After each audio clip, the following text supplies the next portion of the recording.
अस्सलाम वालेकुम। बहुत सारे दोस्त जिन्होंने न्यूजीलैंड का स्टूडेंट वीजा अप्लाई किया होता है, हर सुबह आंख खुलती है, सबसे पहले ईमेल चेक करते हैं, फिर इमिग्रेशन को पोर्टल को खोलते हैं, लेकिन कोई अपडेट नहीं होती। फिर एक हफ्ता गुजर जाता है, 2 हफ्ते गुजर जाते हैं, फिर 1 महीना, और अचानक आप देखते हैं कि आपके साथ किसी दोस्त ने वीजा अप्लाई किया है और उसका वीजा 10 दिन में आ गया है। और यही वो लम्हा होता है जब जेन में एक सवाल आता है, आखिर मेरा वीजा लेट क्यों हो रहा है? क्या मेरी फाइल में कोई मसला है? क्या मेरा वीजा रिजेक्ट होने वाला है? अगर यही सवाल आपके ज़हन में भी है तो ये वीडियो आखिर तक जरूर देखें, क्योंकि आज मैं सिर्फ ऑफिशियल प्रोसेसिंग टाइम नहीं बताऊंगा न्यूजीलैंड स्टूडेंट वीजा का, बल्कि वो सारी रीजंस बताऊंगा जिनकी वजह से किसी का वीजा 1 हफ्ते में आ जाता है और किसी को 3-3 महीने इंतजार करना पड़ता है। सबसे पहले ये गलतफहमी को दूर कर लें। बहुत सारे स्टूडेंट्स कहते हैं कि सर मेरे दोस्त का 7 दिन में आप वीजा आ गया था तो मेरा भी 7 दिन में आना चाहिए। ये सोच ही गलत है। इमिग्रेशन न्यूजीलैंड हर केस को अलग अलग से देखती है। आपका दोस्त ना आप नहीं है, इसकी प्रोफाइल आपकी प्रोफाइल नहीं है, इसकी फाइल आपकी फाइल नहीं है, इसलिए दोनों का प्रोसेसिंग टाइम भी ना एक जैसा नहीं होगा। अब मैं आपको मिसाल देता हूं कि मेरे कुछ स्टूडेंट्स का ने जब न्यूजीलैंड स्टडी वीजा अप्लाई किया, उनका वीजा 7 दिन में आ गया, कुछ का 10 दिन में भी आया है। ठीक है, क्या इसका मतलब है कि हर किसी का वीजा भी 7 दिन में आ जाएगा? बिल्कुल नहीं। उन लोगों का जो केस है ना, वो उन लोगों का केस था, आपका केस डिफरेंट हो सकता है। ठीक है, और यही सबसे बड़ी बात जो है ना, लोग समझ नहीं पाते। अब असल सवाल ये है कि न्यूजीलैंड का स्टूडेंट वीजा आखिर कितने दिन लेता है, प्रोसेसिंग टाइम क्या है, इसका कोई एक जवाब नहीं है। कभी 1 हफ्ता, कभी 3 हफ्ते, कभी 2 महीने, ठीक है, 45 डेज, 3 महीने, और बाद का इससे भी ज्यादा। क्योंकि जो असल फर्क है ना, वो इमिग्रेशन की वक्त से ज्यादा ना आपकी अपनी फाइल बताती है। ठीक है, कि आपका वीजा प्रोसेस कितने दिन में होगा। जितनी स्ट्रांग आपकी अपनी फाइल होगी ना, उतनी जल्दी आपका वीजा प्रोसेस होगा।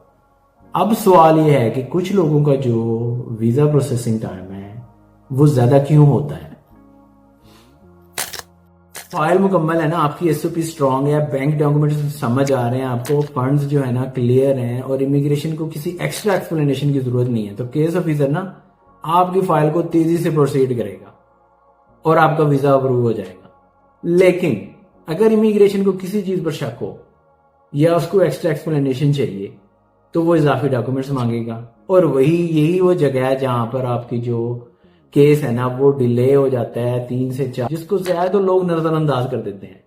ठीक है, टाइमिंग, आपका जो वीजा अप्लाई करने की टाइमिंग है ना, वो बहुत ज्यादा इस चीज पे डिपेंड करती है कि आपका वीजा कितनी जल्दी प्रोसेस होगा।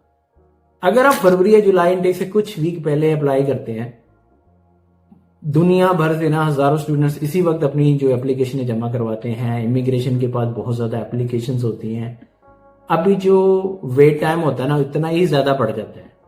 ये हमेशा यही कोशिश होती है कि स्टूडेंट का जल्द से जल्द अप्लाई करवाया जाए ताकि इनका जो वीजा है ना जल्दी अप्रूव हो। सवाल, क्या यूनिवर्सिटी या इंस्टीट्यूशन वीजा प्रोसेसिंग के ऊपर इफेक्ट करती है? जी बिल्कुल करती है। अगर आप यूनिवर्सिटी में एडमिशन डालेंगे तो मे भी आपकी प्रोसेसिंग टाइम ना फास्ट हो, लेकिन असल फर्क जो होता है ना आपकी फाइल बताती है।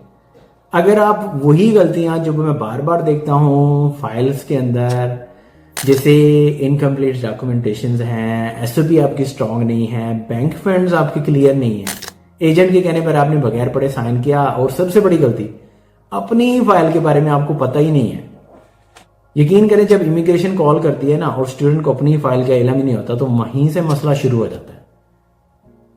आखिर में सिर्फ एक बात याद रखें कि अगर किसी का वीजा 7 दिन में आया है ना और आपका अभी तक नहीं आया, तो इसका हरगिज मतलब ये नहीं है कि आपका वीजा रिजेक्ट हो जाएगा। सब्र करें, अपनी फाइल को स्ट्रांग रखें, फाइल को उस वक्त तक सबमिट ना करें जब तक 100% आपको श्योरिटी ना हो। ठीक है, और अगर इमिग्रेशन किसी एक्स्ट्रा एक्सप्लेनेशंस या एक्स्ट्रा डॉक्यूमेंट्स आपसे रिक्वायर्ड करती है ना, तो जल्द से जल्द जमा करवाएं इसको। होप करता हूं कि आपको वीडियो पसंद आई होगी। फिर भी अगर आपका कोई क्वेश्चन हो इमिग्रेशन स्टडी वीज़ा के हवाले से, न्यूजीलैंड के अंदर, ऑस्ट्रेलिया के हवाले से, तो आप कमेंट करें, इंशाल्लाह आई विल आंसर इट। अल्लाह हाफिज़।